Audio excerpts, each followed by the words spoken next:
Ryan fell through the floor. I do remember. Oh, the floorboards had rotted. Yeah. I could have been in the back. Oh, that wouldn't have been a pretty sight. Got through. That'd have finished him off altogether.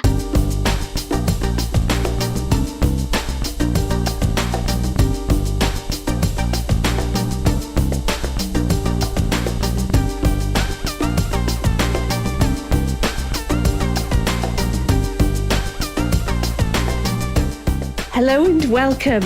This is episode 17 of the Paul Ryder Tapes. I'm Angela Smith. I'm the ex-wife of Paul Ryder, and in the months leading up to his death, he sat down with me to tell his complete whole life story. All of the great things and all of the struggles, with no stone left unturned. And we finished recording his story just 12 days before he suddenly passed away. Coming up in this episode.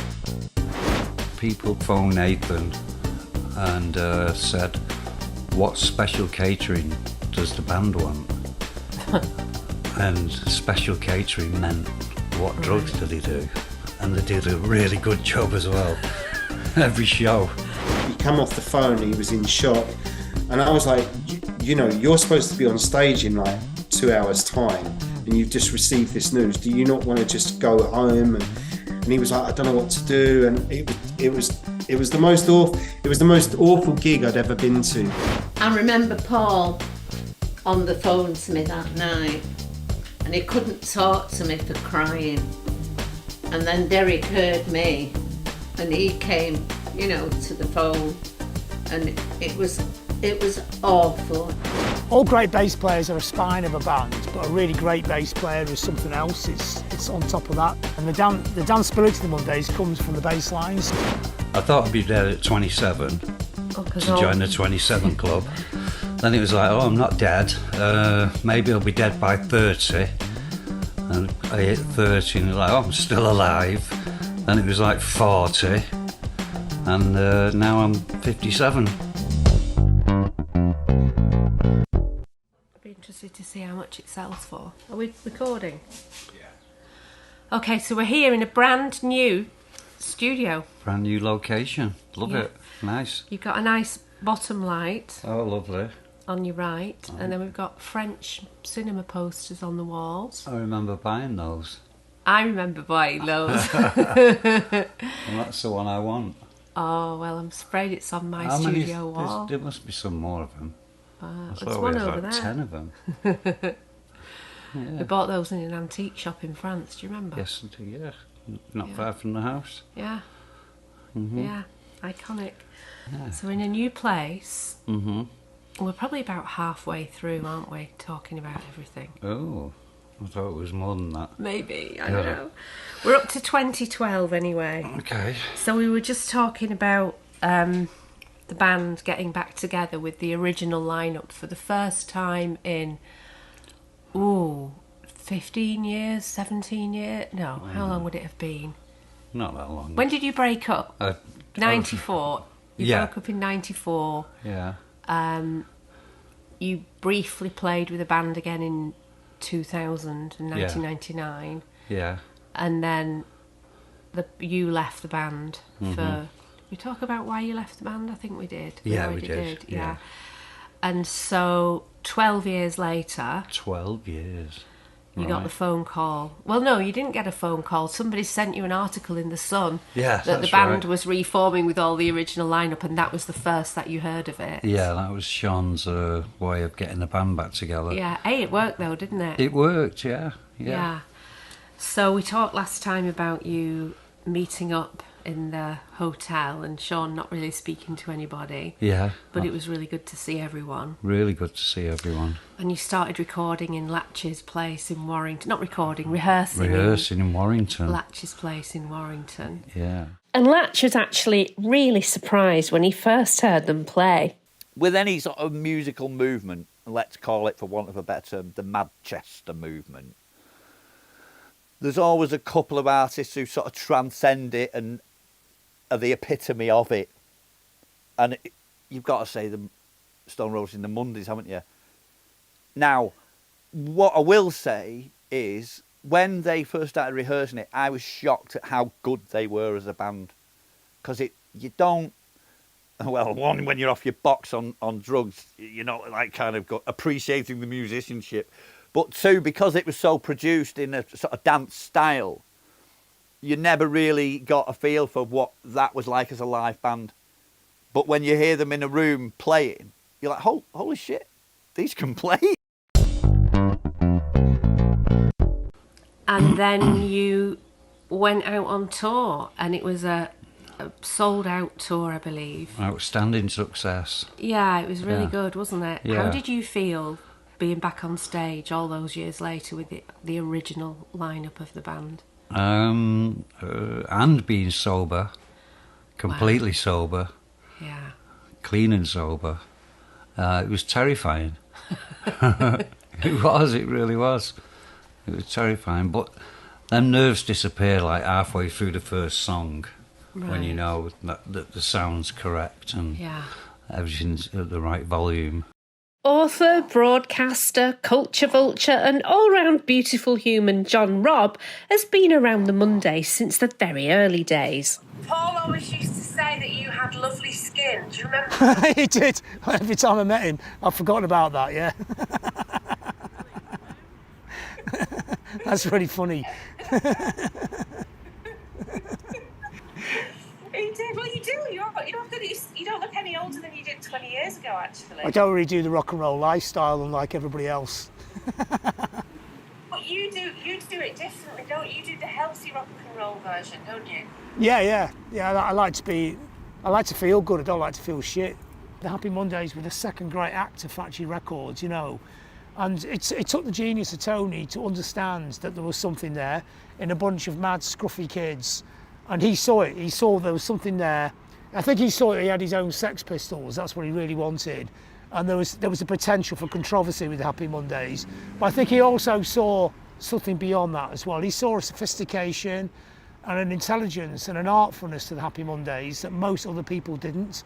They were just kind of this bunch of mad kids who were running around town. We used to rehearse next door to them in the boardwalk, like, this is super early. This must be about 84, 85, you know, just when they're coming. I mean, obviously, I know they rehearsed in Salford before that. And they were just kind of this mad, leery looking gang who were always like, they rehearsed every single day. Whatever day you went in there, they'd be rehearsing. We thought, wow, these work really hard. Because most bands only ever rehearse about once a month. And they're always quite stoned. And they always play football on the street, on Little Peter Street outside as well. So that was quite impressive. They seem to just do stuff together en masse all the time. Talk about the difference between playing sober and playing not sober. Oh, I play much better sober. Really? Yeah.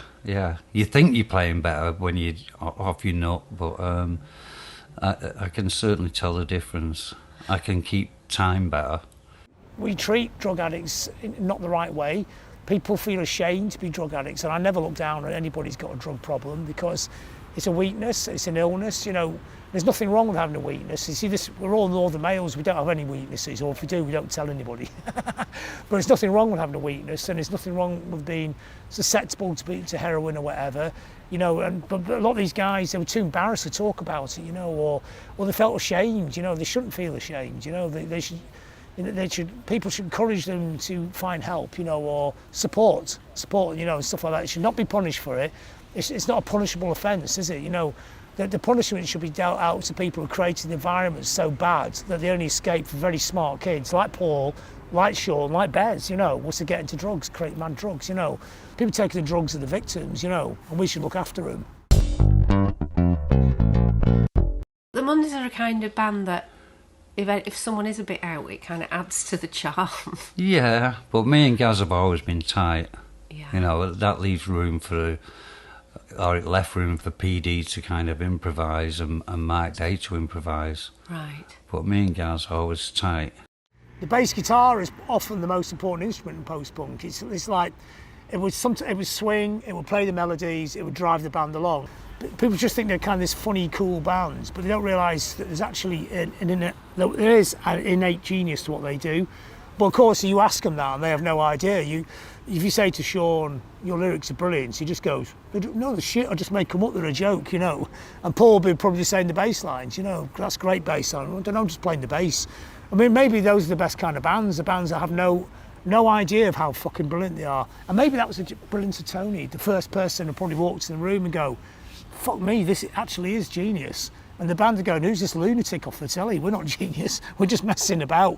But all that messing about led the Mondays in that reunion tour to play some really far-flung and exotic places that Mark, the Mondays guitarist, remembers only too well.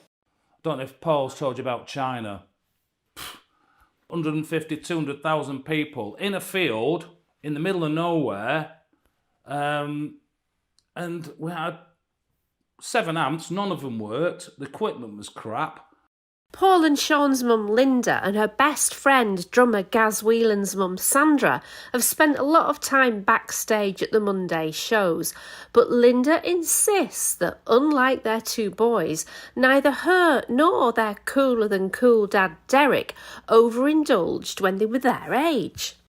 No, I never drank till I was nearly 40, and that Give is the honest. over. You don't believe it, Angela. Take notice no, of her. that is the honest truth. Give over. I never liked it. Did you ever have a baby sham or a... Never. And I don't. As soon as we started playing, everybody buggered off. Because Derek's family wasn't When you a drink. were 15, did you not have a baby sham? No. Because you don't understand what the food is, because it's in Chinese. We were starving.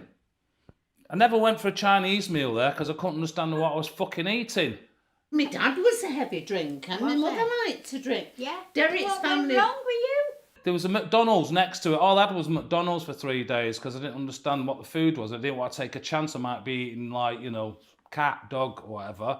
So we had this... the promoter said, we got burgers. Do you want a burger? Yeah, brilliant. Didn't find out till the next day. It was horse meat. I was determined I wouldn't end up like him. That's what, Really? yeah. That's what it... Oh, right. I mean, don't get me wrong, I love my dad to bits. But Derek liked to drink, didn't he? No, he didn't. Oh, Derek you never surprised drunk. me. Never drunk. If he had a can of lager, he'd be throwing up all over the place. Really? They think burger is just meat. Don't matter what it is. It's horrible. Before we were married, we went out with some friends who liked to drink and we went to the pub. And I think he had 2 halves of lager. And when we got to my mum's house, oh my God, the next morning, the 2 kids that lived next door said, ooh, look what the birds have done. And it was him, he'd Been thrown sick. up all over the place. Oh, right. No, he never ever, he can't drink beer.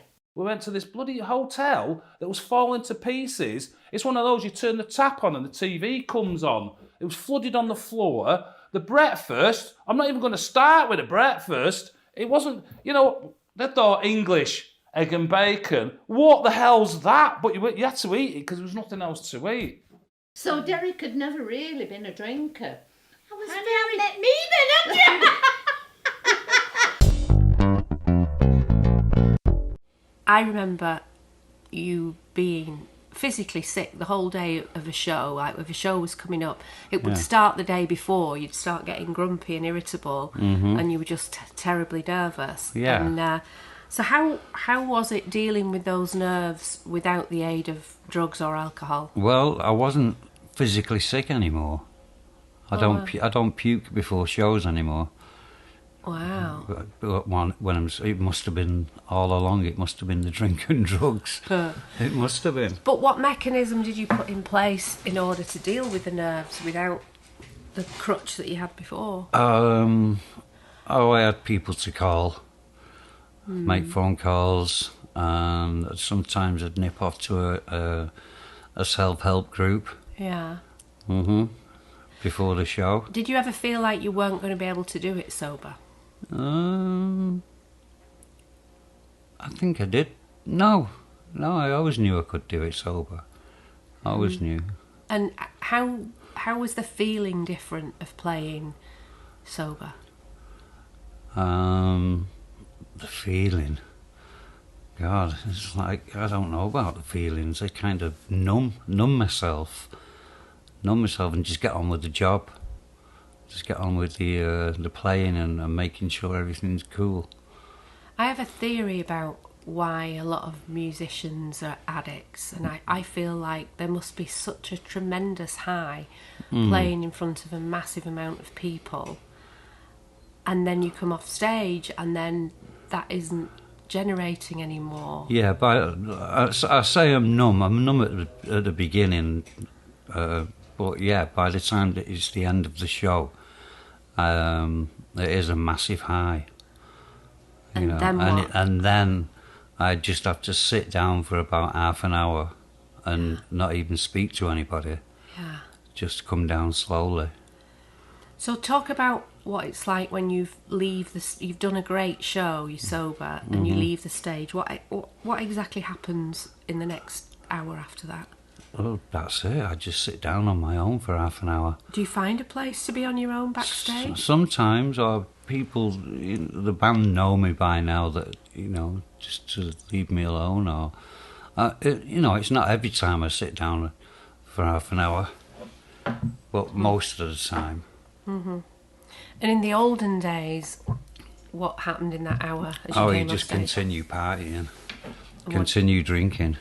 Yeah. Mm-hmm. Continue drinking till you pass out.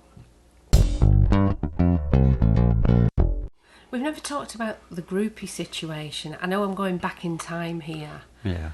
But tell me a little bit. We never really got groupies.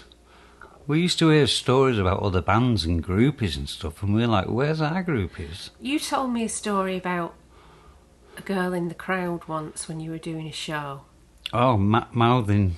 Right, talk about that. Tell me that story. Well, one show out of thousands. Yeah, go on. She was mouthing at me, I want to fuck you. And then lifted her top up and showed me her tits. Which I thought was pretty cool, but I could never find her after the show. Oh, I thought, didn't you instruct the security guy to find her? No. No. Oh, that's a bit of a disaster. I was expecting a big crescendo to that story. No, we never really got groupies. Really? Never. Is that because they weren't allowed back, or because you didn't go and hunt them out? I've no idea. I don't know why we didn't get groupies. Maybe they was all scared of us. I don't know. The groupies were certainly not as scared of the band as Paul and Shaun's mum Linda was one day when they were still at school and Shaun came home with a special gift. Somebody gave Shaun some white mice and he brought them home. And I said, right, take them back. I can't. I said, I'd have them now. I said, right, I'm going to Nana's and I'm not coming back till the white mice have gone out of this house. Aww. Latch's dad ended up eating his lunch one day with Paul and Gaz during rehearsals. My dad come one time, just happened to call in. I think they were on a dinner break. My dad was brilliant. My dad's one of them fellas talk to anyone. I said, take them to school. Tell Miss Kenny you need a pet for the classroom. So they're having a dinner break. Gaz and Paul were sat in one of the diner booths just eating. Gaz was probably eating something like hummus. And Susan said, she said, we got a cage for them. And this blooming mice, these two white mice, caused havoc My phone. havoc in the classroom. And Paul would have been eating a pie, probably. Oh, thanks. Gonna pick us off dead quick now. You know, Derek's family weren't a bit like mine. And Derek had never seen a family like mine. Whilst smoking a cigarette, again, that I could never understand. Eating and smoking at the same time. Again, I was like, how do you do that? And he was like, oh, I fucking love it. I was like, I can't do that. I can't eat and smoke at the same time. One after the other, yeah. I was the only grandchild for, 9 years. Auntie Mary had all those children. Yeah, we're almost. So my done, cousins are there, Shaun and Paul's are you age. ready now? Yeah. And that's why, they thought Derek was their big brother. So anyway, my dad called in this day. And he must have said hello to him and they said hello back. So to my dad, that's an invitation to sit down and chat. So he ended up sitting and chatting to Gaz and Paul for probably about an hour. Give me half an hour, would that be okay? Right. Well, I'll tell you what, yeah, start coming now then, because it'll be 1:45 before you get there. It'll be 15 minutes before you get here, won't it? Yeah, yeah, because we're almost finished now, anyhow, yeah. Oh, get your tea first. All right, have your tea first then, yeah, and let me know when you finish your tea, yeah. Can you just move your bag off your table? Oh, it's your fault, that. My fault. Hey, the cameraman's fault. I blame me. I'll take that. Thanks. I'll just get a card change before we carry on. All right. Yeah, I'll have to get going in about half an hour. She's just going to make some tea before she comes. I suppose the focus was more on drinking than Yeah, partying with girls. yeah, more drinking and drugging Yeah. was more my style. So in that tour, when you just all got back together again, was there pressure on you to take drugs again? I got offered drugs every day. Who by? Like what? Obviously, without naming them, what kind of people would offer you drugs? Just people that was around. Right. And these people that knew you were sober and trying to stay clean? Mm-hmm. Really? Oh, yeah. Why do you think that was? They probably didn't believe I was clean and sober. Right. They'd never seen anyone do it. Right. They probably just didn't believe it. Yeah. You know? Did you feel like a party pooper when you said no? No, not at all. Felt great. Really? Yeah. What do you think was the turning point that made you able to say no to that? Therapy. Yeah. 7 years of therapy. But what did you discover in that therapy that was the key? That I can live life without drinking drugs. Yeah. Is it a happier life? Oh, much happier, yeah. Yeah. Yeah. In what sense? I don't wake up depressed every morning. I want to drink again to get rid of the depression. Right. Mm-hmm. Do you think the majority of addicts are just trying to medicate pain? Yeah, it could be pain from childhood that is trying to medicate. Mm-hmm. You know, everyone's got pain from the past in some kind of way. Mm-hmm. And it just doing that job allows you to drink and drug all the time. Mm-hmm. If that's what you want to do. It's not like you got to be in the office at 9 o'clock. About a week before, wasn't a week before he died because he'd just come over, but a week before he left, last time I saw him, and I was saying to him, I said, you know what? I said, heroin, I said to him, it's the answer for me. If I had heroin, because we talk about anxiety and depression, and I said, you know what? I said, if I had it, it'd be game over. I'd never need anything else. It'd be the perfect answer for me. And he said to me, I know, that's why I kept it away from you. You should never have it. It's a perfect drug for you. That's why I kept it. And he used to keep it away from me. He said, and you guys, that'd be it. You'd fall in love with it, and it'd be the answer to all your problems. I went, and I said, I know. And I said, but it'd be a whole lot of new problems. I said, you'd have saved me fucking years of stress, though. And he went, no, it's not the answer. But it's funny, it's funny, but yeah. Yeah, he never ever did, ever. And he was always, even when later on when he'd do it, or if he was his prescription medication, he wouldn't do it in front of me. He took some anxiety tablet recently. I saw, what's that? And he went, nothing. And I knew what it was because I saw it in his prescription, his anxiety thing. And he was embarrassed about it. Tell me about, again, we're jumping back in time here, but in the early days, how easy it was, like where the drugs all came from and how easy it was to just take as much as you wanted. Oh, God, well, back in the day, the dressing room was full of people, full of whatever you want to call them, liggers, friends, acquaintances. You know, there'd be like 20, 30 people in the dressing room. Mm-hmm. You know, when it was supposed to be for the band, for the seven of us. You know, 20 or 30 people all doing the thing. Right. So it was just around all the time. And And their former tour manager, Anthony Murray, also known as Muzzer, remembers how things were only too well. You have them groupies and the angers on. They give you drugs, but it's shit drugs, and they're giving it you for a reason that's not. You know, I used to always say, look, you don't rely on these fucking people who are getting a dressing room to bring you gear because they're going to give you shit. It's not going to it's going to be shit anyway. Yeah.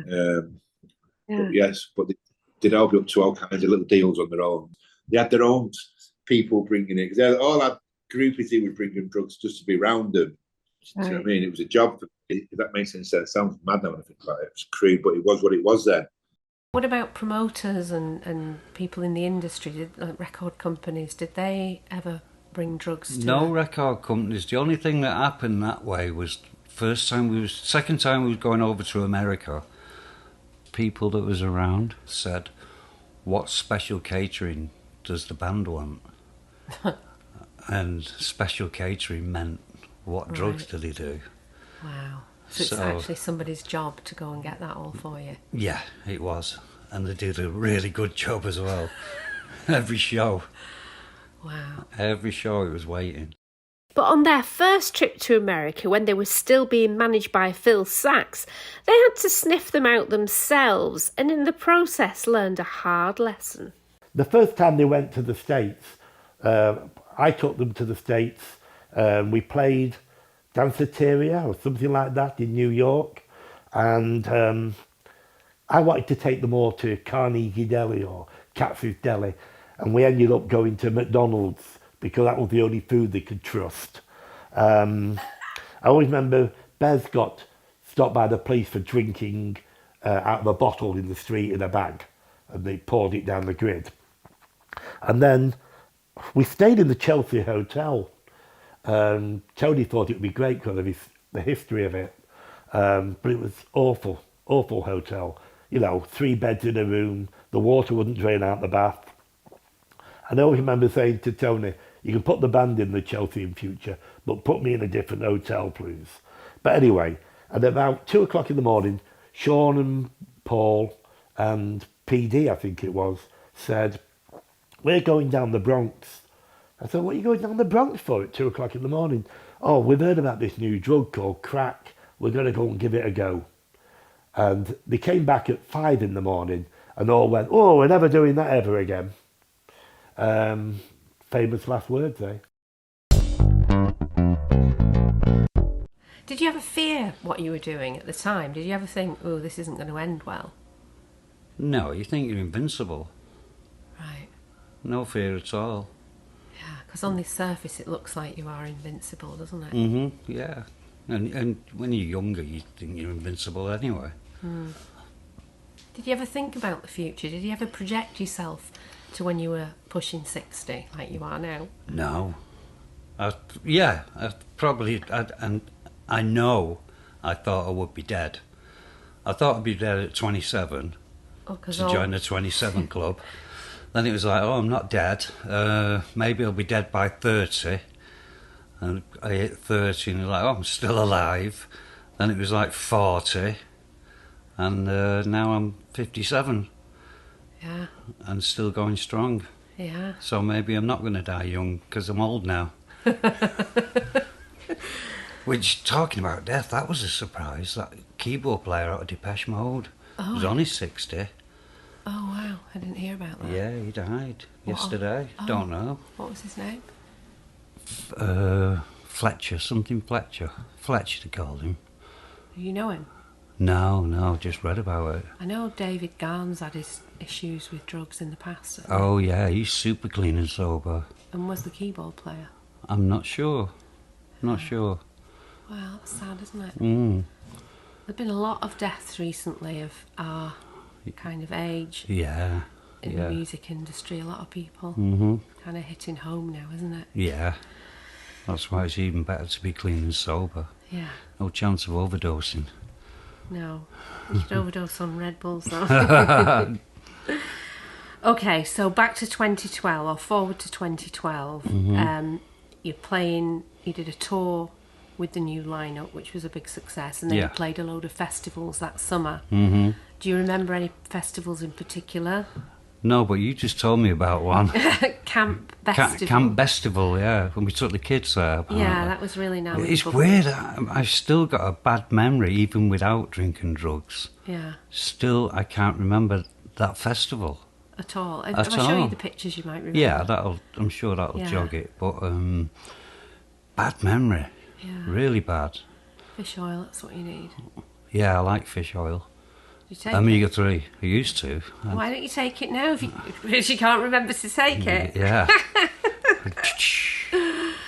Okay, so coming towards the end of 2012. Yeah, by then, PD had left the band. Paul Davis had left. Talk about that. Talk about why that happened. He, I think it was his own personal. It was his personal choice. You know, it's. He had issues. I think he wasn't very well, and he just didn't like doing it anymore. I just got out because I wasn't feeling too good. I was doing too much going out and staying out and clubbing when I should have been rehearsing. And then something happened and I thought, I can't do it. I'd rather be home with my beagle. I just got a dog we came back from Japan, and I was like, I don't think I can do it again. Did you respect that decision? Yeah. How do you feel about him now? Oh, he's great. Yeah. Yeah, I miss him. Yeah, we all love PD. He was a laugh. Oh, do you? Yeah. Why He's hilarious. I got his number the other week off Gaz. Yeah. Gaz met up with him a few months ago. And how was he? Great. Yeah, he was really good, really happy, in a really good space. Oh, that's good. Yeah. Me and your mum texted Mikey Lights the other night. Did you? Yeah. Did he reply? He did. Did he? And he's now working as your old lighting director from the early days. He was a genius, wasn't he? Who's Mikey Lights. Oh, Mikey Lights, yeah. Yeah, he was a genius. He was genius. He went on to do Oasis for years. Yeah. It's a shame that the band never brought him back in 2012, really. But guess what he's working on now? A music programme? No, he's working on Bridgerton, the drama. Oh, right. Yeah, so he's doing really well for himself. That's and apparently he said, you won't recognise me now, I've had all my hair cut off. Really? He's gone all corporate, yeah. Oh, and I don't know if he's still got his missing front tooth. Oh, God, he'll look completely different with short hair and teeth. Yeah, so he's going to go and see your mum next month. He's in Madchester. Oh, great. Anyway, I don't even want to talk about this because it's too harrowing. So the end of 2012. Chico. I can't talk about it. You talk about it. At the end of 2012, I came home from England and you said, look in Chico's mouth, there's something there. And I remember him facing me, you was behind him, and he opened his mouth and I looked in it and mouthed over to you, that's cancer. You remember that? Yeah, there was this giant lump on his tonsil. Lump on his tonsil. Yeah. And I instantly knew it was cancer. And I was like, you always jump to the negative conclusions with anything. You're a complete hypochondriac. And I just thought, you're being really melodramatic here. I know, I am an hypochondriac. But when me, Shaun and Bez used to live together in a flat, the flat downstairs was once occupied by a doctor who still got his medical magazines delivered to the address, and I used to read them and look at photographs of cancers. Oh, right. That's how I knew it was cancer, because I remembered what these photographs looked like in the medical magazines. It just looked like, I remember he came to me like, Mom, look at my throat, and I looked, and it was just like a big lump on his tonsil. Yeah. So I thought, oh, it's just an infection. It's just a throat infection. Yeah. And took him to. We were going away that weekend. I thought, oh, it'll be fine. He'll get rid of it. And we went away that weekend, and then. And it grew bigger. About 2 days after we got back, I had another look at it, and it was like it hadn't changed. And I took him to the clinic at CVS. Oh, right. Which is like a big pharmacy type place here. And there was a young nurse who we saw, and she said, "Oh yeah, it looks like an infection. I'll prescribe some antibiotics." And I said to her, "You don't think it could be a tumour, do you?" And she said, no, laughed at me. And I said, "Well, how do you know that?" And she said, "I've been to school." Oh, how wrong was she? Yeah. So she did say, to be fair though, she did say if it's not gone away in 3 to 5 days, come back. Mm-hmm. And it hadn't gone away in 3 days. So instead of going back to her, I took him to a proper doctor, a Bulgarian guy who was really kind. Mm-hmm. And he thought it was glandular fever. Mm. Oh, because by this point he'd started having a lump grow out the side of his neck. Oh, I don't And I thought that was a swollen gland caused by an infection in his tonsil. So he said, "Oh, I think it might be glandular fever, mono they call it here." Mm-hmm. So he's tested for a throat infection and glandular fever. And then about 2 days later, the surgery rang me, and it was a woman, and she said, "Oh, great news. He's tested negative for mono and negative for a throat infection." Oh. And I put the phone down and I thought, that isn't good news. No. That isn't good news. So I rang the doctor back and spoke to the doctor. I was like, "I've just been told that we have good news, that these tests are negative." And he was like, "Oh no, hell no, come right in right away." Oh, wow. So, and you were away at this point. Yeah, and yeah, so we yeah. dashed to the doctors. Oh, come here. Come here. Here he is. We're just talking about you. Just talking Come all here. about you. Just come and say hello to the camera. Giving away the ending, aren't we? Yeah. Come here, Look, he's still here. Thank Don't go fuck next for that. to your dad. Go next to your dad. Ding, ding, ding. Ding, ding, ding. Look in there. Pull that table towards us. What table? That little tent you can sit Oh, down. right. He's not. I don't think he Can we wants to talk say. to He's you? just going to say hello. Not really, I'm just going to take a shower. All right, he's going to go and take a shower, but maybe he'll come and talk to us in a bit. But yeah, hold on. Fuck yeah. There he is. That wasn't planned at all, was it? No. All right, see you later. Did you want something? I need a towel. Oh. There are no. Where are all the towels? They've all that. There was a massive pile of towels in the cupboard, and they went overnight. There's one there, blue one. Can you see? But we need some towel. I don't know where they've all vanished to.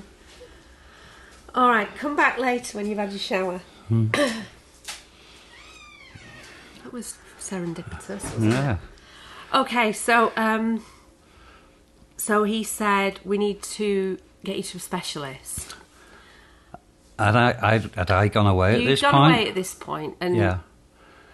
And I was trying to stay calm, but Yeah, inside I was panicking like mad. And I knew all along it was cancer. You didn't. By this point, I knew. You said at the beginning, but you didn't know for sure. Well, you confirmed no one knew it. for sure. No, well, you confirmed it 10 minutes before I was hang about on. to go on stage. You're jumping ahead here. Right. So I took him to a specialist, and the specialist said, "Oh yeah, I think it's a strange infection, cat scratch fever." He said he thought it was, and so he had an operation to have his tonsil removed. And he was crying the night before, and he said, "Am I going to die?" Oh my God. Because he was he wasn't scared of cancer, he was scared of having his tonsil out. Oh. So I had to say no. And he said, "Promise me."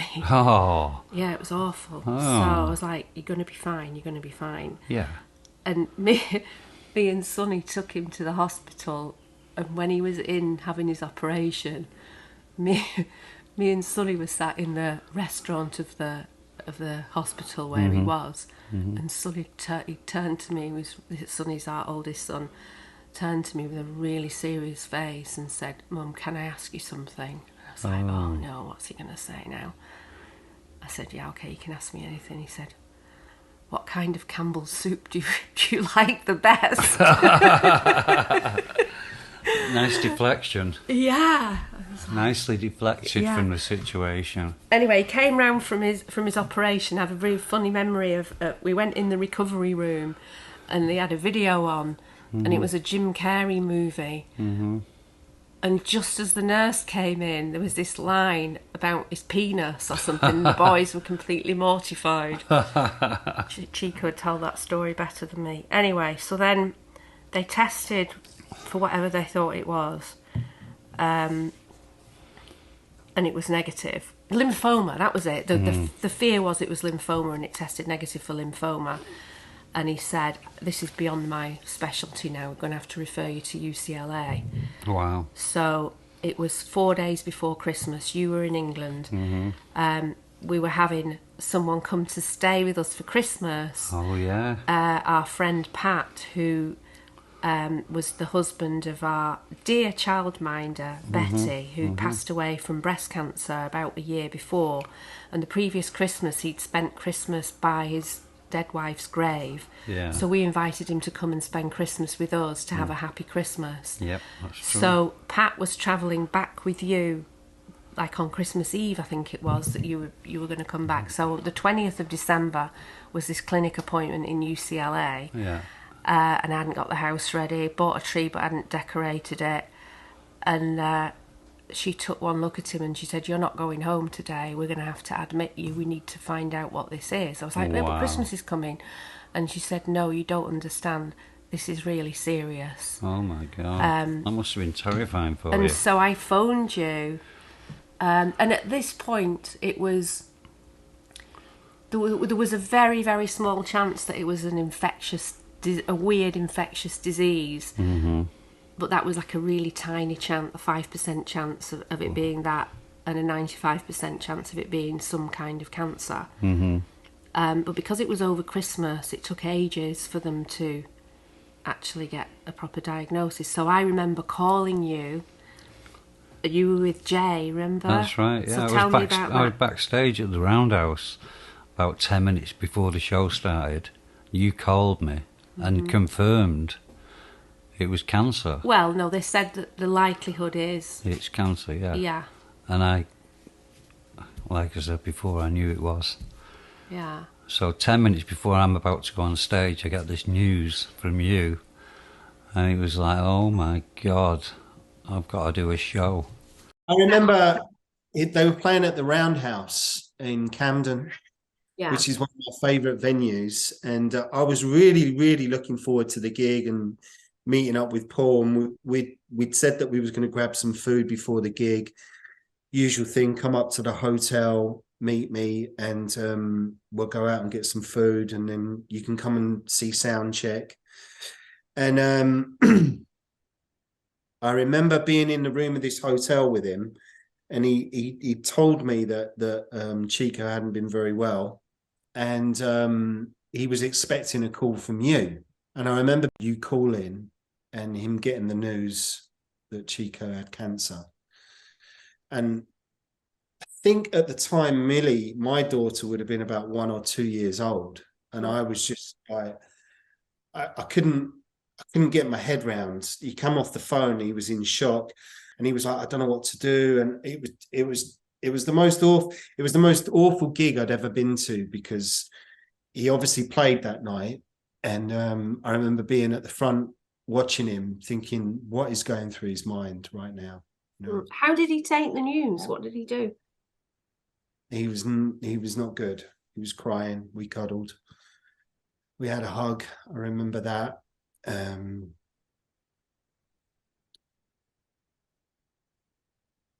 He was devastated, like you would be.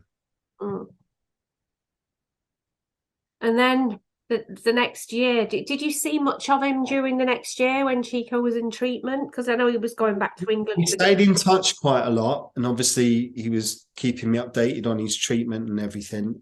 I can't remember if he played any more time, if he came over to play in that time. He did. He did quite a lot. He had to keep going back. There was a few gigs that I went to see him at Cambridge and stuff like that, but it was just it was heartbreaking. I couldn't, because honestly, hand on my heart, you're two of the loveliest people I've ever met in my life, and to know that you was going through that with your child was just I couldn't get my head around it. You know, I couldn't understand how you functioned and how you kind of just blows my mind still to this day, you know. Yeah, you just do it because there's no choice. Like, But you don't know what you can do until you have to do it. yeah, yeah. But It's yeah. afterwards that you crumble, I think. Well, it's afterwards that I crumbled, really. You know, because you're on adrenaline, you're on your reserves, you're kind of firing on all cylinders because you have to. And then once you're able to relax, that's when you just, seize up, really, which is what happened to me. Yeah. Because I just wanted to get him on a plane back to you. You know, I was like, Paul, just go now. Just get on a plane. I'll run you to the airport. I think he was coming back like 2 days later or something. I think he already got a flight booked, I think, on Christmas Eve. I filed it away in the back of my brain somewhere that it was more or less confirmation. I filed it away and went on stage and did a great show. Yeah. I came off and then unfiled it and completely broke down crying. But still having a feeling that everything was going to be okay. Yeah. I kind of knew everything was going to be okay. I applied the rules, not the rules, but the principles that I'd learned from a self-help group, which hadn't really helped me too much in dealing with living with an addict, but it really helped me deal with my kid having cancer. Like, you didn't cause it, you can't cure it, you have to accept what you cannot change. And seek outside help, which we was doing. And have the courage to change the things you can and the wisdom to know the difference. Do you remember flying in and going straight to the hospital? And do you remember what happened? Flew back from England. Hang on. Flew back from England, went straight home and got the car and drove to the hospital. And walked into the hospital room and got the shock of all shocks. He was there, tubes all over him. And I crumbled. Do you remember what you did? I went straight into the bathroom. Yeah, and cried a lot. And you puked up. And I was mad with you because I didn't want Chico to see you having that kind of a reaction. That's why I went into the bathroom. Yeah. That's why I went straight in there. It was shocking. Yeah. It was a real shock. Do you remember how that affected you, both of you? Terrible. Because we were so far away. Yeah. And it was I remember Paul on the phone to me that night, and he couldn't talk to me for crying. And then Derek heard me, and he came, to the phone, and it was awful. It really was, that we were so far away. And Jacob had not long moved into his own flat. And that night he came round and he said, I want to come back home. So I said, that was quick. He said, no, I need to go out to see Chico. He said, and if I'm paying rent on this flat, he said, I'll never save the fare up. He said, I've got to come back home. So I said, well, when you went, we said, you can come back any time. And he came back home. And I thought, and then Amelia came out, and I thought, do you know what? I'm glad they have. I couldn't have coped. I really couldn't have coped with seeing Chico like that. Because, don't forget, I was just getting over having my lung out. And I really was heartbroken, saying, I wish it was me. It can come back to me. I'm old, I know, yeah. It really did affect me, because I knew what the poor child must have been going through because of when they told me that I'd got lung cancer. The way it hit me, I was numb, and it affected me more than I can imagine. I ever told you. It really did. Yeah, he was hooked up to a heart monitor, and the heart monitor kept beeping. And I didn't know why. I didn't really understand what was going on with that. And I discovered afterwards that the reason he was hooked up to this heart monitor was because the tumour wasn't only at the back of his throat and coming out the side of his neck, but it was wrapped around his carotid artery. Oh, and the pressure of the tumour was affecting the blood supply to his heart. Oh, God. And thank God I didn't know that. I know, I didn't know that until afterwards. So we flew Jacob and Amelia, your older two kids, in, and they flew in on Christmas Day. That's right. Do you remember that? Yeah. Don't remember picking them up from the airport though, but I must have done. Yeah, you must have done. And I remember they came and we were all shocked. And Christmas morning we had all these presents for him, and he just didn't have the energy or any kind of motivation or enthusiasm to open any of them. So he was home from hospital? No, he was in the hospital. In the hospital? Yeah. We took the presents to him? Yeah. Yeah. And his main present was his new BMX bike. I know. Which he'd been really looking forward to having, but we didn't know whether he'd ever be able to ride it or not. No. And I remember that the fire brigade came, and there was I can't tell this without crying. Oh, that Father Christmas came through the hospital, and I said, "Oh, Father Christmas is here." I was trying to, he was only 10, so he was kind of young enough to still believe in Father Christmas. I said, he wants to meet you. Oh. And he said, I'm only going to meet him if it's the real one. Oh. And I was like, it is, it's the real. And the guy was a really brilliant Father Christmas. Oh, that's good. And he came in with a present for him. Oh. You better talk.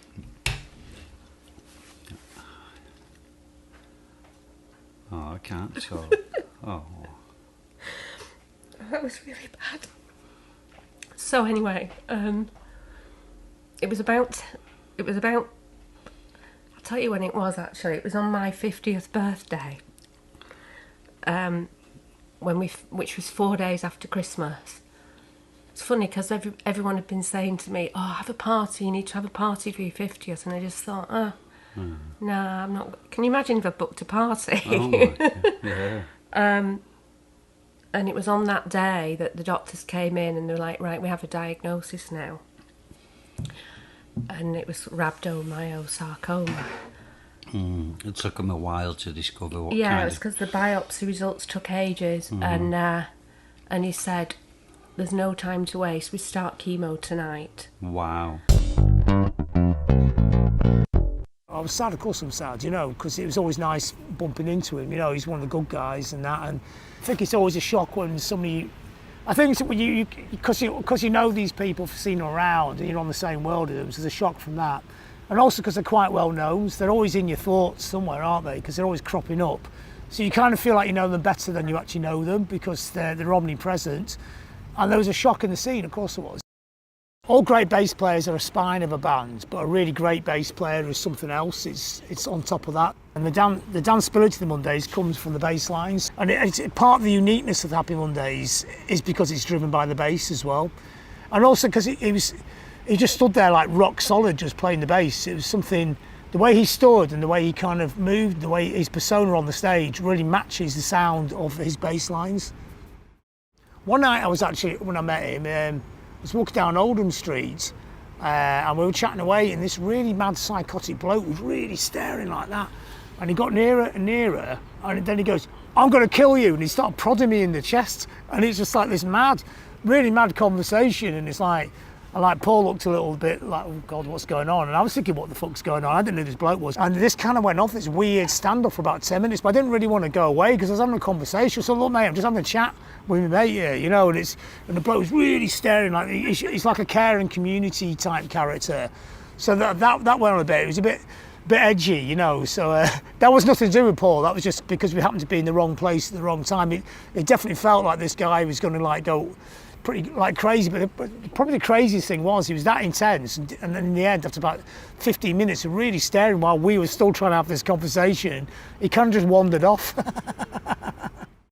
every time he met me, he used to say I had really nice skin. Which is like really unsoulful thing to say, isn't it, you know?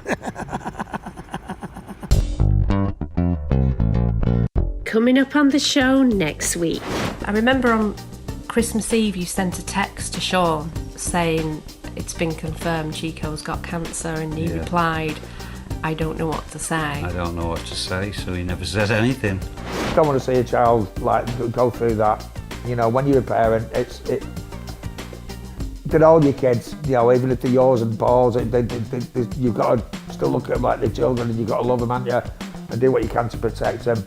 I remember meeting Chico that night, just what a joy it was being with him, and because he's a joyous person, isn't he, by nature. And you know, I remember he had no shoes on, he was still, you know, keeping his feet off the ground as best he could. That's quite a Happy Mondays thing to do, that. I remember as Joy Division once, we did a gig at Oldham Tower Club and nobody turned up. Oh. No one. And I remember the guy was sweeping the floor, and every time that we finished a song, he'd turn round to us and go, do you know any Hendrix? Do you regret picking up heroin with hindsight now? Yes, I regret it, but where would I be if I hadn't have done? What space would I be in right now? Don't know. Compass in your shoe, brilliant. They should come back then. Maybe I should do that. So we left off the last episode as our youngest son Chico had just been diagnosed with a rare and aggressive form of cancer. So there wasn't even like a nail-biting bad decision to make whether or not we go that route or that route. It was like that, or within 10 days, the tumour would have blocked his throat, he wouldn't be able to breathe, and would have affected his carotid artery, so he was literally going to die if he didn't have chemo that night. So at midnight, my 50th birthday. Wow. But do you know what, it was a real relief, because at least we knew what we were dealing with at that point. So it was almost like a relief that at least now something was able to be done. And I remember asking what the prognosis was, and they were like, well, he said, we cure more than we don't. I was like, that's fine, don't need to know any more than that. And then I started Googling, of course. Rhabdo. And it was not good. It was like a really aggressive, horrible form of cancer that, you know. But the good thing was, the main doctor in charge was a specialist in that type of cancer. Before you got the diagnosis of cancer, there was a lump, wasn't there? And I think Paul was telling us that, he was a bit concerned they found this lump, we're going to go and have some tests or, whatever they did at the time. And it was like, oh, right, okay, mate, well, fingers crossed, blah, blah, blah. And then the next thing, it's like, oh, it's cancer. And it's like, oh, now we're waiting to find out what the prognosis is. And then it seemed to accelerate what happened after that. It was like, shit, he's getting rushed in, fucking chemo and all that. So yeah, I mean, it was he was certainly devastated by it, and concerned, and wanted to get the fuck out of here. And again, in one way, I suppose that's a testament to Paul. Personally, I think I'd have just gone, fuck this, I'm gone. He was trying to do the right thing by both camps, I think. He was like, I've got to go. I mean, I think if it comes to it, it was like, I'm going. But I think it was like, I don't want to stitch you lot up in the meantime. So, listen, I've got to go to the States, but how can we make this work, kind of thing. But you kept in touch with Chico on Facebook, didn't you? You used to send him messages every so often. And one thing that Latch promised Chico was that in a few months' time he was going to come and visit, and Chico would get to have a ride on the back of his Harley motorbike. Yeah, well, again, it's like when someone's that ill, or someone dies, or, what do you say? So I just went, listen, we're coming back to America next year. Like, how do you fancy going around on the bike? What am I going to fucking say? Do you know what I mean? Like, so all as I'm thinking is, there's a distant goal there. He can go, oh, that, you know what I mean? It's, I suppose, a distraction technique, isn't it? Or something like that. So that's how that came about. It was like, what do you say to a kid who's fucking got some horrific thing going on? We know loads of kids who have it, but 300 kids in America every year get it, which is a tiny number when you consider there's 300 million people in America or thereabouts. So it's like 1 in a million people. Wow. But obviously because of making connections in the hospital, we knew a lot of kids who had it, and a lot of them were not doing well. No. And that there were 2 subtypes, and he said because of how much because it was growing every day, this tumour, and he said because of how fast it's growing, we're assuming it's the worst subtype. Okay. And then they had to check whether it had gone into his bone marrow and other things, and in order to stage it. And then a couple of days later, they said, we've got good news. It's not the more aggressive subtype, it's the less aggressive subtype, and it hadn't spread into any of his other That was great parts. news. But it was still stage 3, group 3, intermediate risk. So it was, it was like 50-50, really-ish, or thereabouts. Yeah. And soon after come the cannabis years. Well, yeah. So it was about 5 months later. So he started his treatment, and the first thing that I noticed within 24 hours of that first chemo infusion, I noticed that heart monitor stopped beeping. Oh. It was waking me up all the time. I was in the room with him the whole time. You stayed there all the time. Yeah. And I thought there was something wrong with the machine because it wasn't beeping anymore, like regularly. And I asked about it, and they said, oh, that's because the chemo's already started to shrink the tumour, so it's not giving us an emergency anymore. And that's how I knew that it was an emergency. So he stayed in there for about a couple of weeks, maybe 2 or 3 weeks, and then he was able to come home again, and he had to have 9 months worth of these 3 different chemo drugs that just knocked the hell out of him. I mean, it was awful, wasn't it? Chico was one of those kids or one of those people who had, if there was a negative response to have to chemotherapy, he was going to have it. I mean, it sucked. It broke my heart whenever I would talk to him or see him or anything. And then remember shaving his head when his hair was falling out? Jacob shaved his head. Yeah. In the hospital. Yeah, he did. Yeah, he brought his clippers and shaved his head because all his hair was falling out. And so I just thought, let's get rid of the hair, and then it's not an issue. And he didn't have a problem with losing his hair until this idiot psychologist woman came in and, how are you feeling about having cancer? Oh, God. And it was like, oh, I'm all right. Because I always said to him, look, it's not the same. It was a lie, but I said, it's not the same in kids as it is with adults, and you just have to have this medicine, and it's soldiers that will fight the disease, and then you'll come out the other end and everything will be good. I always kept it positive because he needed that. I think you can't let your kids show the fear that you have. No. They have to know that they're going to get well. And he was young enough to accept that at the time. And I think it's really important not to let them have a negative take. I mean, it's your worst nightmare, isn't it, as a parent? Like, you tell me, you lived it. But it's that thing when horrible things are happening to people you love and care about. Because you and Paul always have a special place in my heart, always, because you were so kind to me when my life was turbulent. Do you know what I mean? And when I was younger, in my early 20s, and that was the thing about Paul as well. It was like he was a role model to me. You know, in my early days when I was living with you. I remember working with Daniel Radcliffe and asking him. I didn't know whether Chico was a fan of Harry Potter, but I remember you saying he was. After the fact. Yeah. But I just thought, what 10-year-old boy wouldn't be, or at least know about it, or at least it's that thing when you're so far away from people and you just think that you're powerless. There's nothing you can do. No. There's nothing really you can do as a mum. You're not on. I mean, you love your kid. I'm not telling you this, but I'm just saying, like, as a parent or as a family member, we've all had family members who've had some sort of horrible illness. You can do very little, can you? Other than love them and support them. and there's a friend thousands of miles away, you can do even less. And it's just that thing of what, even if you can just put a smile on the face or something. Yeah. So I asked him. What did he say? He said, yeah, and I asked him if he'd heard of the band, and he was like, of course I have. And he knew the band and he liked the band.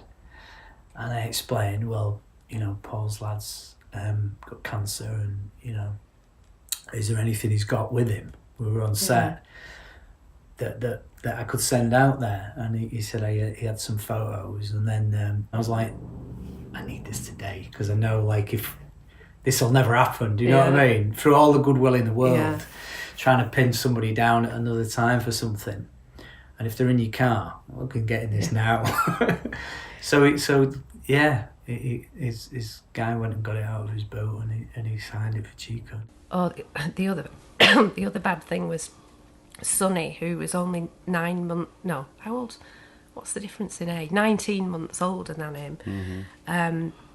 I had to sit him down. So he was like 12. Yeah. I had to sit him down in the cafeteria of the hospital, and I said, you know, Chico's really ill, don't you? He said, yeah, but it's not like cancer or anything, is it? Oh, God. And I was like, well, I yeah, never knew any of this. Yeah, and his eyes just filled up and he started crying. Oh. It hit Sonny really hard, didn't it? Yeah. Yeah. Yeah. He was great with him, though. Sonny was great with Chico when he was ill. Yeah. Really yeah, good. they always got on really well. I mean, Yeah. we were really lucky that they were as good as they were. Yeah. So he came home, and then he had 28 consecutive days, apart from weekends, of radiation, and he had to have this mask fitted to his face that bolted to the chair, so he didn't to the table, so he didn't move his head. Yeah, He's still got that mask in his wardrobe now. Yeah, that's It's horrific. like That Halloween costume. Mm. Very soon he wasn't eating anything because he got terrible mouth sores in his mouth, so he was losing loads of weight, and very quickly he was in a wheelchair, and he was bald, and he hadn't eaten for 2 or 3 months, so they started feeding him intravenously. Mm-hmm. When he was in the hospital and he was in pain, I couldn't control myself then. No child should have to go through that. No, you're right, they shouldn't. Life is... It makes you question, is there a God? I just prayed God, it'd go and it'd give it me back. I love Shaun and Paul's mum. She's ace, isn't she? Yeah, I feel for her. She's had a tough few years, hasn't she? Lost her husband and her bloody son. Not fair, is it? Life. And I just thought, he's not doing... The cancer was going away, but the effects of the chemo were killing him, I felt. I just thought... And I'd asked the doctor at the very beginning, are there any supplements we can give him? Is there anything that could help this? No, we don't want you to give him anything. Yeah. And I'm like, well, it doesn't make sense. If a kid's not eating, surely they need vitamins. But we were told, no, nothing. Mm-hmm. But he deteriorated so much in the next 4 or 5 months that I just started researching furiously what natural medicines I could give him that might help. And I just spent every waking hour going through all this research, and went to a naturopath, went to loads of different doctors and got information and discounted some. And then I came up with a list of supplements that I wanted to give him. Yeah. Ran it by the doctor. And the doctor agreed to everything that was on the list. We're currently developing a website which is going to give full details of Chico's protocol, as well as lots of other information and resources for people dealing with cancer, so look out for that coming soon. We'll put a notice out on the socials when it's live. In the meantime, if you go to Chico's Kicking Cancer, kickingwithoutag.com, that'll direct you to his Facebook page. I think because he too was seeing that he wasn't doing well at all. We had a Facebook message from Shaun's ex-girlfriend, Oriel, saying, you need to watch a documentary called Run From The Cure about Rick Simpson.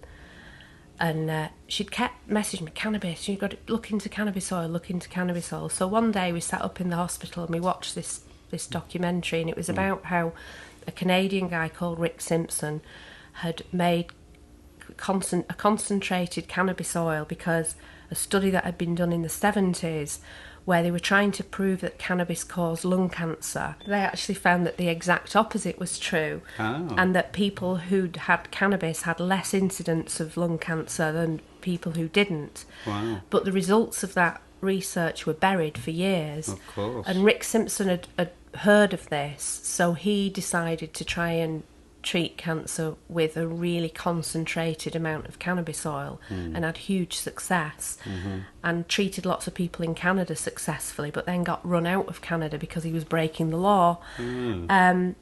So that kind of convinced me to look into it further, and then one night I found a study that had been done at the University of Zurich that had taken rhabdo cells, like the actual type of cancer that Chico had, and in that research, in the test tube, it was proven that THC, which is the psychoactive part of cannabis, actually killed rhabdo cells in the lab.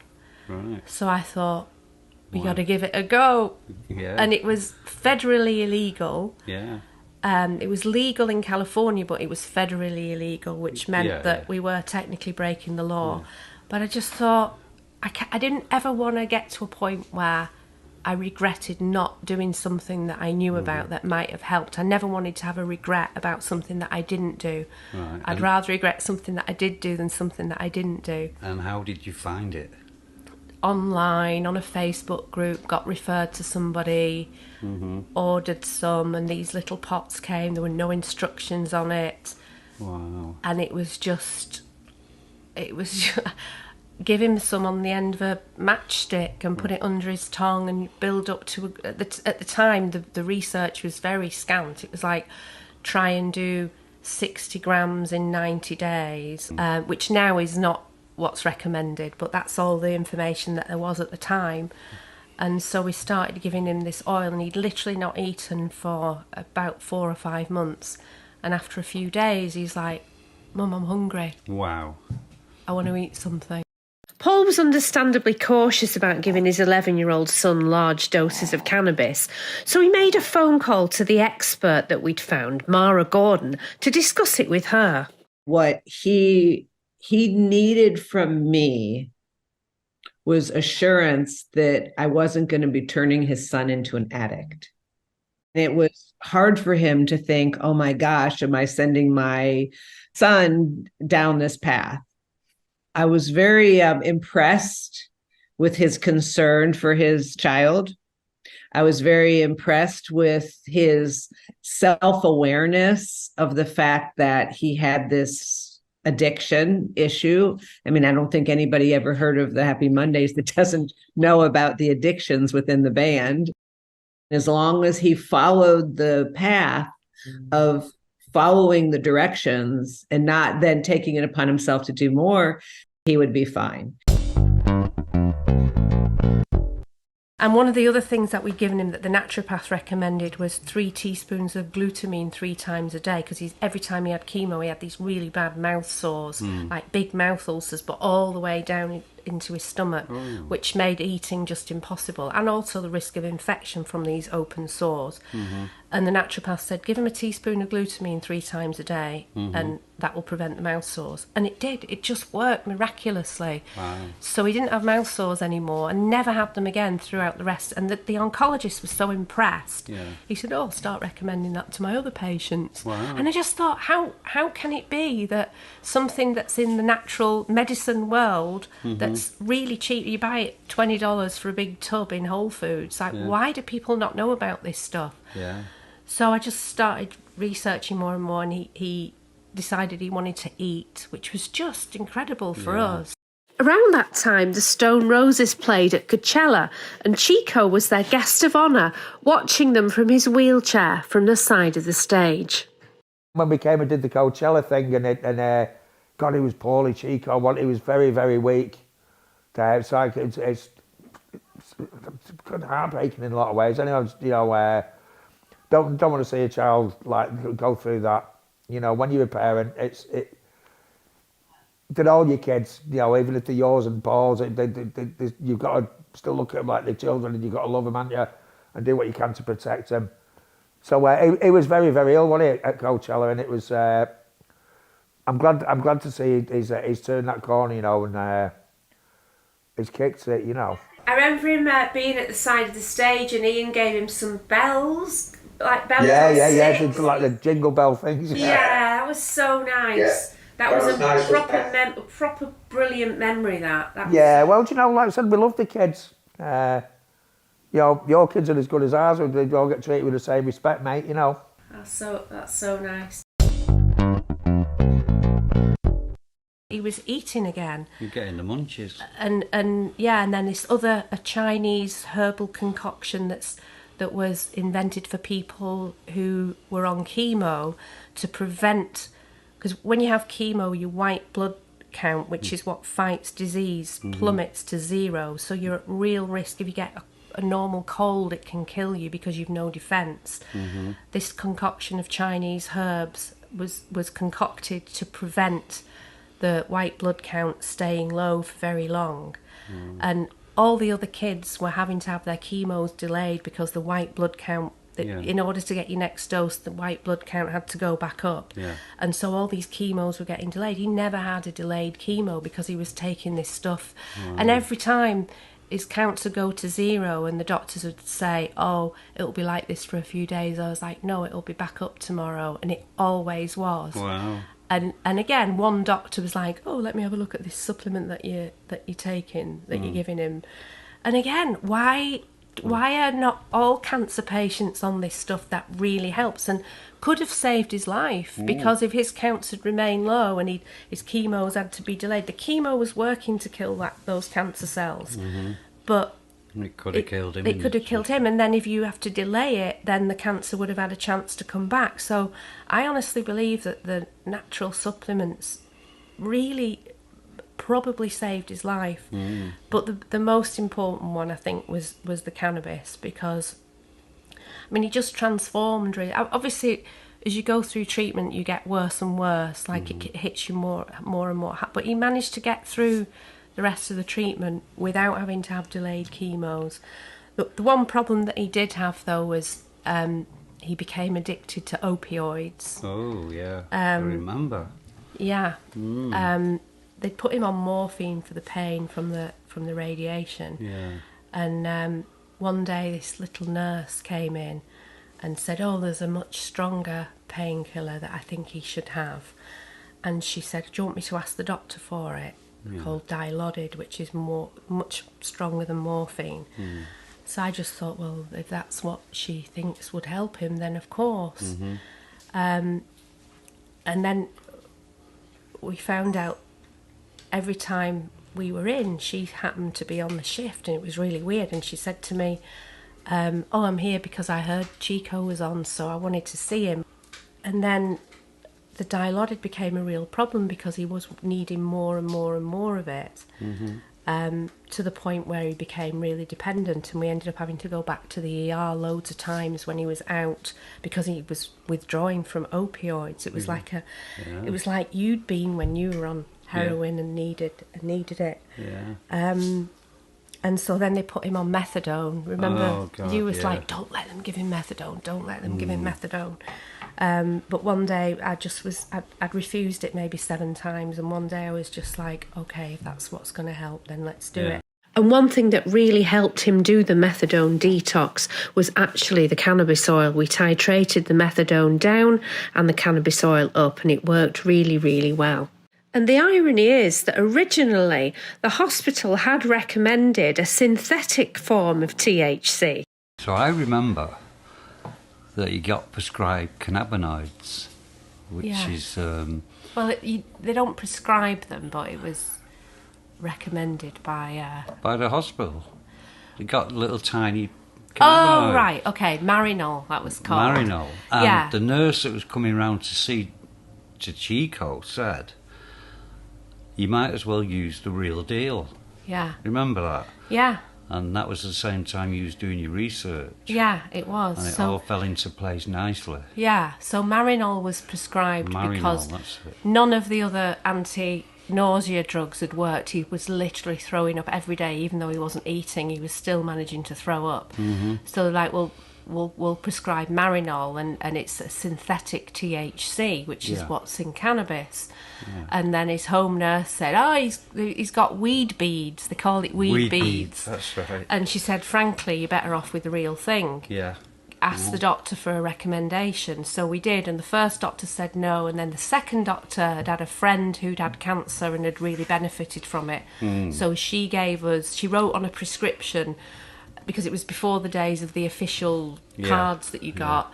So we were able to take that to a dispensary and get him some edibles. But the problem with the edibles was he didn't want to eat. So that's why we then decided, this coincided with me finding out about the anti-tumour actions of THC, so we ordered the actual oil. That's right. And that's what worked to treat. And then very soon after that, through the online community, I'd met a woman who was involved in a documentary being made by Ricki Lake's production company called Weed the People, and they asked us would we let them tell our story. So they then started filming us, giving him oil and his journey, and through them we met Mara Gordon and Stuart Smith from Aunt Zelda's, who just had the best quality oil and tons of experience with dosing for paediatric cancer cases. They was up in San Francisco. They were up in Bodega Bay at the time. They're now in Mexico. But they were like angels for us, really. We got great oil from them. They advised us on dosing. The whole Rick Simpson dosing had been thrown out the window, basically, and they gave us a target dose of THC and CBD to give him every day. We had 2 different oils, one high in THC, one high in CBD. And they was making the oil themselves, so they knew it was good quality. Sorry, Stuart's about to come behind me, I think. All right. Recording an interview. Hi, Stuart. Come say hi real quick. She can edit this part out. No, I won't edit it out. I'll keep it in. Hi, Stuart. I can't see. Come Stuart, down you a bit. Oh. Here. Oh, look at that. Cool hat. There you are. There you are.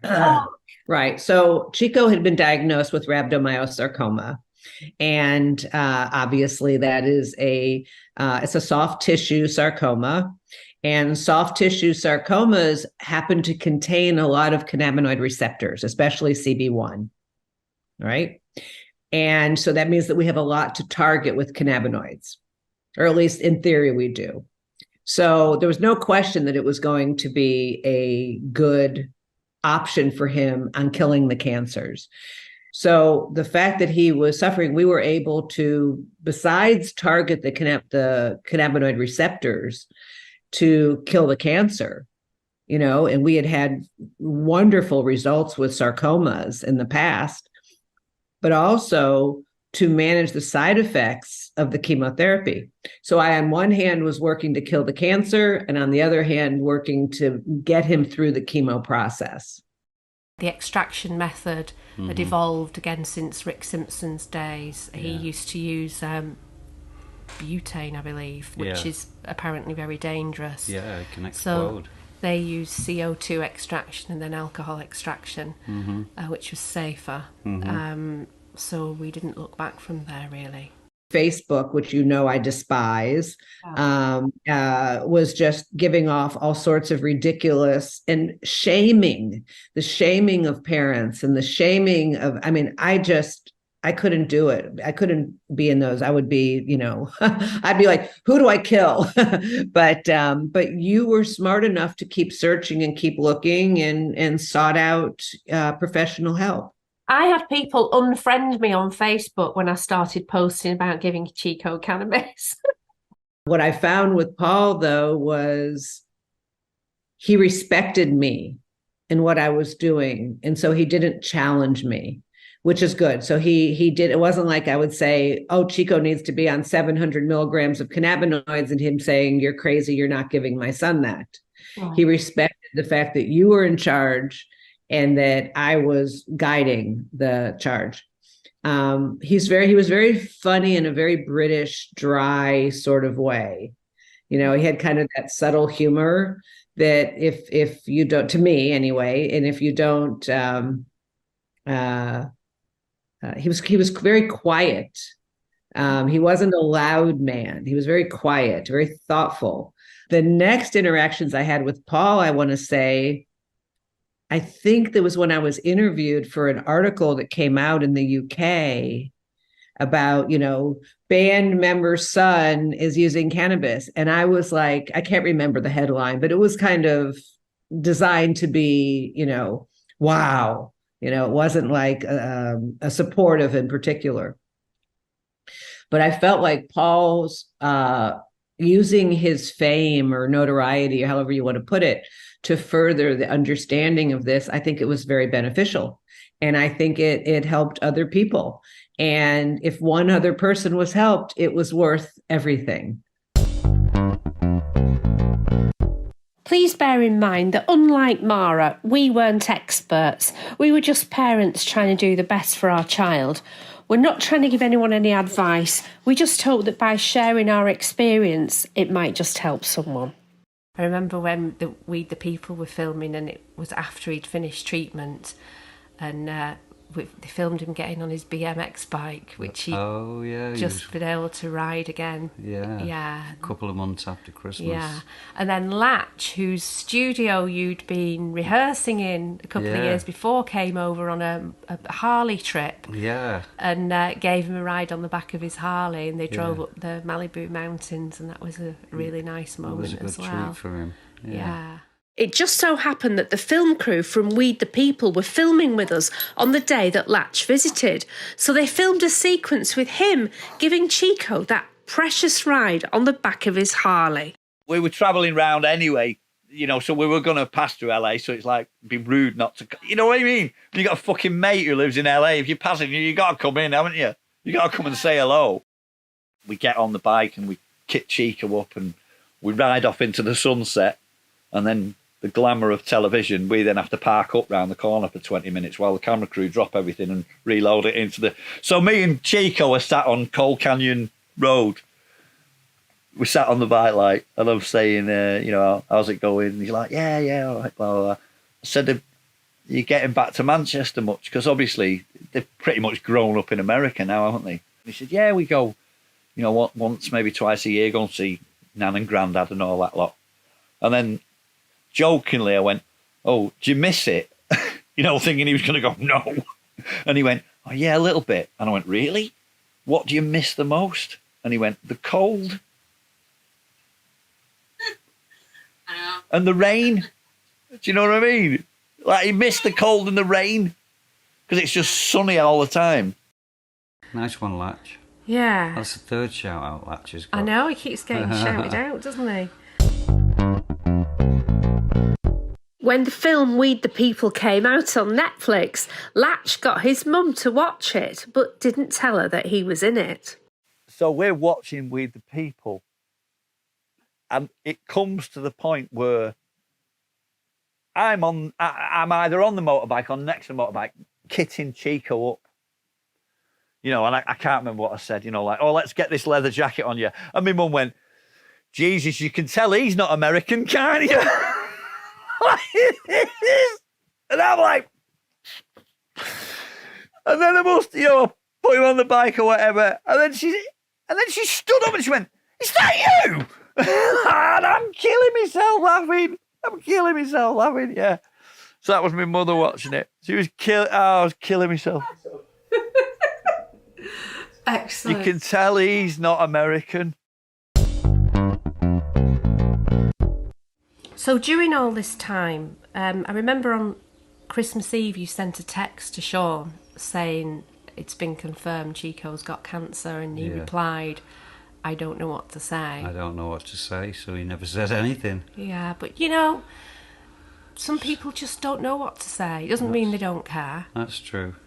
That's and true. And he really redeemed himself when there was that fundraiser. We did the fundraiser for Chico. Yeah. Brought him over to England and did the private Happy Mondays show. Well, it wasn't really private.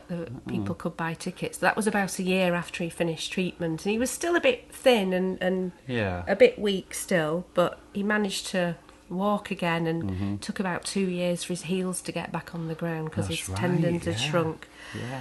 But that was a bit of that whole event was a mission, because it was like a black tie do, and it was like a dinner. Like the Mondays aren't the kind of band that you'd have a 4-course dinner with and then see. But it was a very strange show. I got a phone call from you, Ange, roping me into a Happy Mondays gig. And and that was the Chico benefit, which was very Happy Mondays, Angela Smith style, because there was a tombola, there was a raffle, it was a cross between a big gig and Butlins holiday camp, is what it was, I think. Yeah, it was a very strange show, and we had really great support from the Manchester music community. We had Hooky, who was DJing, very funny Spinal Tap moment with Hooky. We had him on at 6 o'clock. Yeah. But at 6 o'clock, everyone at the event were upstairs, like in a kind of reception area. But he was DJing downstairs to a completely empty room. Oh. I don't know if you ever knew or were told that you were put in the wrong room. When you were DJing, all the people were in the reception room upstairs.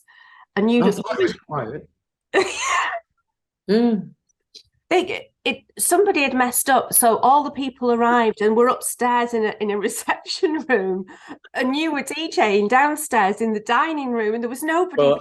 But you just you were so gracious. You just carried on like a complete trooper. That doesn't bother me. Do you know what? It's very Happy Mondays, I have to say, and also the reason I'm like that is I remember as Joy Division once we did a gig at Oldham Tower Club. Right, and this Oldham Tower Club was a monthly night. Sad Cafe had played the month before us and sold it out, and we managed to get a booking for the gig, 30 quid for the gig at Oldham Tower Club, and nobody turned up. No one. Right, so Joy Division actually played first half of the set to no one, and I remember the guy was sweeping the floor. And every time that we finished a song, he'd turn around to us and go, "Do you know any Hendrix?" Go, "No, fuck off." And he'd go, "Oh," and so he did that on every song. And then two punks girls came in, and we thought, oh, the audience had increased by 200%. And these two punk girls came right to the front of the stage, and they were looking at us, and we were like, "Oh yeah, this is good. This is better." And when we finished the song, one of the girls went, "Hey, are you the Frantic Elevators?" And we went, "No, we're Joy Division." And the girls went, "I told you we've come to the wrong club," and they left. So we were back to no one. And then I suppose if you look at a bit further on and you look at, headlining Glastonbury 5 times to 175,000 people, as long as it's somewhere in between. Right. No, and 175, I don't give a fuck. Right? Doing all right. I'm happy to do it, and it was a wonderful thing to be able to help. That's what it's. I mean, it's one great thing about our job that I always think is that when we do get the chance to help people, we get to do something that we love as well, which is so easy. It always makes it so easy a decision for me to do it. So it was a pleasure. Absolute pleasure. And anytime you need me, I will be. I'm more than happy to play. But yeah, I didn't know it was in the wrong room. Bugger. Yeah. But you were very gracious. No, we're very grateful for that. I'm sure it soon filled up. He did his turn, bless him, and then we had Manny DJing as well. Yeah. Any of the Mondays kids, we'll treat them like your own kids. If someone needs a helping hand, then I'd be more than eager and willing to pitch in and do whatever's necessary to make something happen, That was a good little event. I remember really enjoying that, and it's good to have people out. So I'm buzzing for Chico in particular, that he's come out the other side of that. And Clint Boon also came and DJ'd. Do you have any memories of that night or of that event? It was lovely. I mean, because it was obviously, it was a bit of a news story at the time, wasn't it? The cannabis soil treatment and all that. Like now it's like quite normal now, isn't it? To people say I'm getting CBD or whatever. But back then it was a bit like, I remember it being in the news before I even heard about the fundraiser or whatever. But yeah, and I remember meeting Chico that night. I'm sure I met him earlier in his life, but I remember that night just what a joy it was being with him, and because he's a joyous person, isn't he, by nature. And yeah, I mean, I just thought that event was amazing, and I loved being part of it. We got some really good support. Yeah, there was Northern Uproar and Northside, Northside, who were really great and generous with their time, and nobody got paid. It was just all done voluntarily, which was really kind of everyone. Yeah. I was kind of blown away, really. Yeah, me too. I came down to cover the gig and kind of do a behind the scenes type vibe on it, and it was a Happy Mondays event. So there was obviously things like a tombola, and I remember the guy who did the tombola, I ended up persuading to help me do the second camera. So he did second camera on that, Mr. Tombola Man. And there was a raffle, and there was obviously a few local businessmen involved, and it was like a scene from a Peter Kay movie, quite a lot of the way through, I think. That was a great example that night of I mean, obviously it was a benefit. Monty, obviously it was a benefit gig for his son, so it meant a lot for him. But he was a bundle of nerves. He really was a bundle of nerves and anxiety, and he wasn't comfortable. And he wasn't terribly comfortable with the camera. He's never been terribly comfortable with the camera, I don't think. And then we had a lot of friends that came. I think Steve and Sarah came. Oh, did they? Nick the Greek from Lockstock and his wife, who were our friends. It was at the Palace Hotel in Manchester. Yeah. The band played. There was other bands there. I remember meeting Paul Popperwell. Well, I was sat with your friends. I know I was sat with your friends. Which one? He's an actor. Oh, Stephen Marcus. Stephen. Yeah. Oh, right. Do you know him? No. You Oh, you do now. Stephen. Yeah. Yeah. Yeah. I was sat with him and his wife. He was a nice fella. It was fun. So what are your memories of that particular night? You'd advertise it as like celebrities, and I think we had a conversation about me coming, and you said, "Of course you're coming. You're one of the celebrities." Well, I'm not a celebrity in any way, shape, or form. Everything's a haze. It was a bit of a haze, but it was. I remember it was a really good gig. That was a good gig, a good do. It was very unusual, wasn't It it? was strange do, like the Mondays fan demographic. Right. In suits. We were on the stool on the tombola. tombola. We had a table. There's a picture of us. We were doing the tombola. Yeah. Okay, but like the gig. The gig was a gig. A black tie do Yeah. in the Palace Hotel Yeah. in the basement of this massive ballroom. Yeah. Tombola. And a raffle. Yeah, and auctioning some really, really fancy stuff. Yeah. Seemed like a strange one. I believe somebody stole a guitar at the end of it. It's one of the auction prizes. Yeah. Whose guitar was it, actually? It was one of ours that we'd bought in an auction, and it was signed by Manny and Peter Hook and Andy Rourke, I think.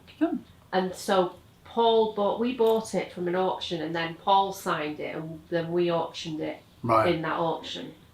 But then someone nicked it. Somebody stole Bez's maracas as well. And I chased them down the street. Yeah, I was fuming. Yeah, we got the guitar back and we got the maracas back. What is wrong with people? You're a charity gig to raise money for a kid that's had cancer, and they think it's okay to go and steal stuff from it. Yeah.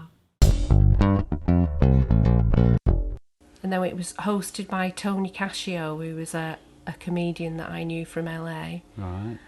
And then Steve Sale, who I used to work with on The Hitman and Her, was the compere. Oh. And then John Warburton, the comedian, stood up and did a turn and had everybody laughing. Oh, yeah, good old Warby. Yeah, it was a good night. Very funny story, actually. So the part of the night involved, somebody suggested we do like a raffle. Oh, yeah. Where people have to put their name on a piece of paper and a £20 note in an envelope. Mm-hmm. And so everybody did this. They gave out these envelopes. People wrote their name on a piece of paper, put a £20 note, and then they'd draw out the winners. Mm-hmm. And then we keep the money, the £20. And the night after the fundraiser, we went to my Auntie Irene's house, my cousin Melanie's mum, who was well into her 80s. Yeah. And we were there, and my cousin and her kids, and my dad and his wife, Mm-hmm. and Auntie Irene, who was in her 80s. Yeah. And one of my cousin's girls, Emma or Laura, opened an envelope, picked out the name, and started laughing. And do you remember this? No. The name was Hugh Jardon, Jardon. Huge And everyone was laughing. And my dad and Barbara, his wife, were like, what does that mean? And Auntie Irene took one look at the piece of paper and was chinking with laughter. And my dad kept saying, huge Ardon? What's that? Huge Ardon? Huge Ardon. I don't know who it was that did that, but it gave us a great story. Right, let's finish now on that. It's 10 to. Nearly 10 to? It is nearly 10 to. All right. Right. So have we covered? We covered a lot. We covered all the cancer stuff, which was the heaviest one. Right. Do you know what the next topic is? What? Breakup of marriage. Oh, That'll be a cracker. How did you feel when you found out that he passed away? I was so sad.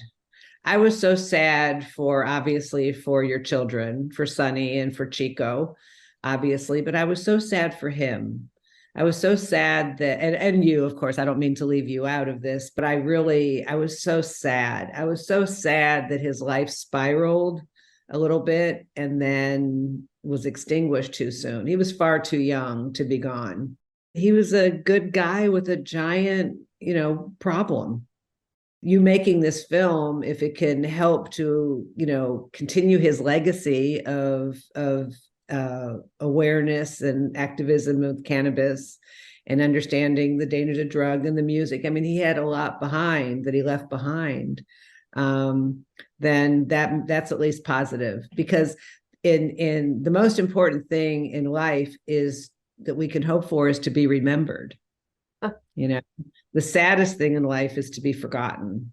Right. And he will definitely be remembered. And what you're doing now is with this documentary is to further that remembrance. Coming up on the show next week. If you could go back and do your life again, are there some things that you wouldn't do? Paul and Stuart and Chico were all, like falling over each other like a slapstick to get this thing put together, which of course they eventually did. But I think Paul was a little bit shocked at himself that he was helping to build a greenhouse for his son to grow weed, to grow cannabis. Yeah, it was a lot of fun. If anyone had said that we'd be buying our son for his 13th or his 14th birthday, I think it was his 14th. Grow equipment, I'd have thought they were insane. Yeah. But it just seemed like the right thing to do, given it was the medicine that had probably saved his life. Yeah, and he took to it like a duck to water. Knowing that I'm making my own medicine from it is really reassuring, and it's a good feeling. The next thing I really knew was, they were going to do a song with him, and Mike Pickering was going to remix Wim Away, and he was part of the factory team, and they were going to sign him and shit, so it happened quite quickly.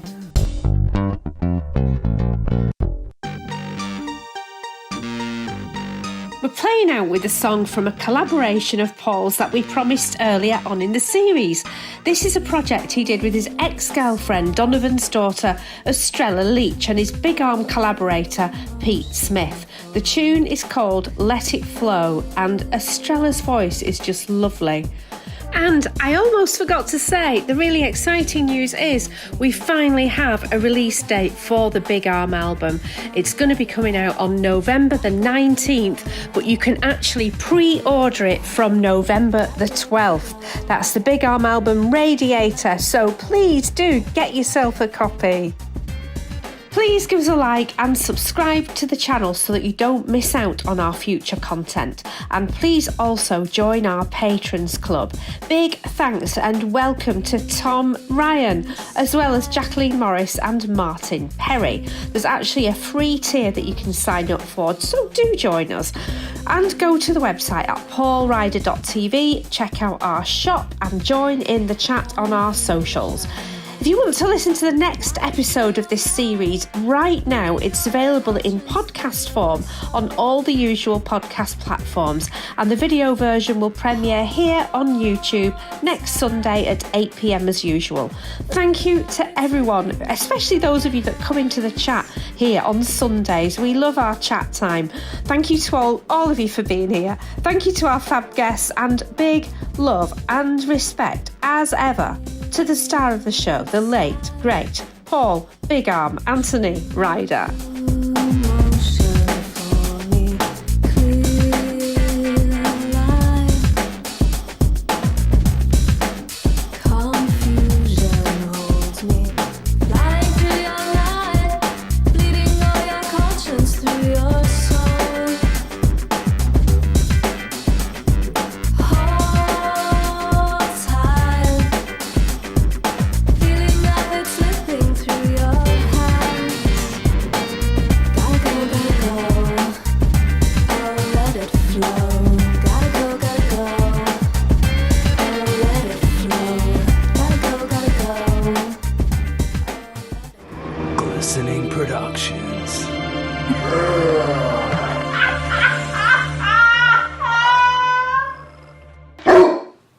Monty.